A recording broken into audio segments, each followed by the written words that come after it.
And we're hearing this word joint venture, joint venture, joint venture, and we're really coming up with, I think, exciting ways for people to continue to invest in, whether that's just buying a home for the long term or, say, potentially developing. So Munzurul, just share with us a little bit about joint ventures and what are we seeing, and is this the rise potential of the next couple of years of joint ventures? Look, a joint venture is your special purpose vehicle, as they call it, right? So this is where you've got a group of people who sort of join their resources, put together with a sort of some level of common cause as such. Now, the benefit of the joint venture as it is that you've got resources from each individual as such. And resources from each individual means that while you've got bigger level of leverage, I suppose, is that your risk profile is relatively lower as well. Arguably, whether your risk profile is relatively lower. The question that I have to Ross, I suppose, is that if there is a joint venture, and let's just say you've got 4 or 5 partners as part of the joint venture, so is it different to your partnership borrowing as an example, where each partner, let's say if you've got 2 partners, that 2 brothers, they're sort of buying a property combined together, and the purchase price is about $1 million, and you know, in their mind, it's each borrowing is about 500. But from bank's mind, is that because of the joint and the civil liability, each borrowing is 1 million as opposed to 500,000 each. And when it comes to the serviceability, the bank takes half of the rent, but they take the entire sort of the, I suppose, the leverage. So how does it work from a joint venture's point of view?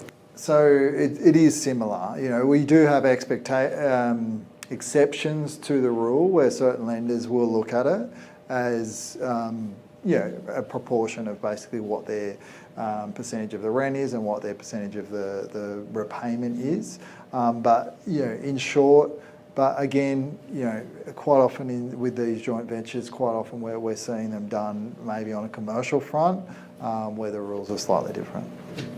And I suppose that's the thing in my mind that one needs to take into account. So Jeremy's point and Jeremy's question that each joint venture has to have its own business case. So we can go into a joint venture. It doesn't necessarily mean that it's the right thing from my point of view in shorter period of time as well as longer period of time.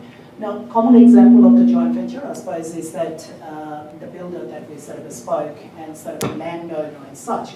So I've been seeing this quite a bit with a number of my clients that we have this land over the years and we can build it into a number of construction as such, but it's just that the funding is that much harder. So this is where sort of the builder comes in and the builder sort of says, all right, we'll reach into a joint venture. Whether I as a builder, that I sort of capture most of our cost and we sort of manage that cost, so you don't need to borrow from my cost as such.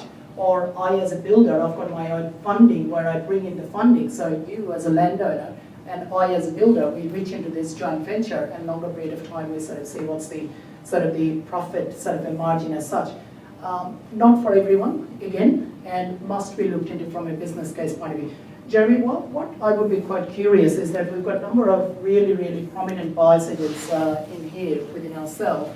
And we've got Paul, we've got Luke, we've got Jay as well. I'd be very curious to know from the buyer's agent's perspective is that what are you seeing on the ground? So we spoke about a few negative things as such. So you guys sort of, I suppose, sell the properties to your clients, but you can't sell it if they don't get the finance. Is the finance really as doom and gloom, or people are still finding a way? Paul? Yeah, look, I think from a finance perspective, we haven't really. One thing we've found actually is that it's actually sped up a little bit.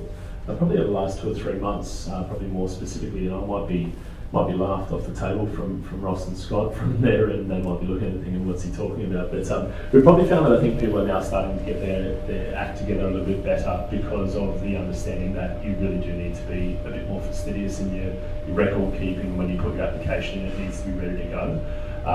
The expectation from the agents we're finding is actually a little bit better as well, from their understanding that probably over the last 8 to 10 months, finance is taking slightly longer to get through. So our ability to negotiate probably 3-4 week finance clauses in contracts is pretty easy these days compared to 1-2 years ago, not so much.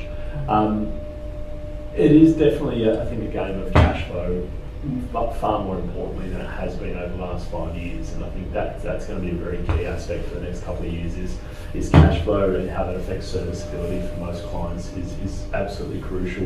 And that's for investors who are buying their first investment through to their 21st investment.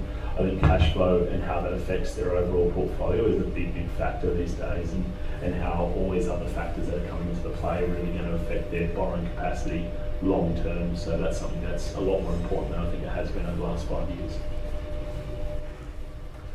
Beautiful. Well, there's a couple points, and look, I do believe that it will be a rise of the joint ventures, people putting their resources together, their money, their borrowing capacity. It's something that you need to make sure, obviously, you are speaking with your advisors about. It is not for everybody. Dealing with other people and maybe potentially other people spending money that is yours, or potentially losing money that is yours, is not a nice thing, but nevertheless still can be quite profitable if you go in there with the right business case.